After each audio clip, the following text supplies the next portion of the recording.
ստեղծվել է մի իրավիճակ, որ գլոբալ հայկական շահերի պաշտպանության առումով միջազգային հանրության խոսակիցը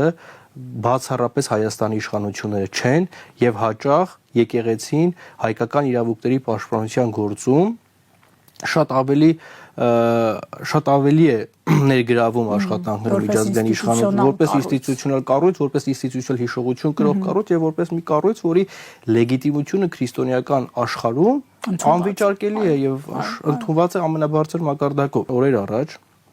Շվեյցարիայում 19 խորհրդարանականներ ստեղծեցին մի հարթակ, որ անգլերեն կոչվում է Swiss Peace Initiative, խաղաղության շվեյցարական նախաձեռնություն, որի նպատակը նույնպես այս գործընթացը քաջալերելն է միջազգային անդրադարձը միջազգային քննարկումները խթանելն էր եւ հասնելն էր Արցախահայության վերադարձի իրավունքի Այսինքն հարցը օրակարգումը միջազգային օրակարգ։ Այո, դրանից մեկ օր հետո տեղի ունենում եկեղեցիների համաշխարհային խորհրդի ժողովը, որտեղ կաթողիկոսը հրաշալի ելույթ է ունենում, Արամ առաջինն է ուղերձ հղում, դրանից հետո Արամ առաջին հանդիպում է Հունաստանի վարչապետին, այսինքն եկեղեցին ամեն կերպ ներգրավված է հայկական շահերի պաշտպանության միջազգային աշխատանքներում։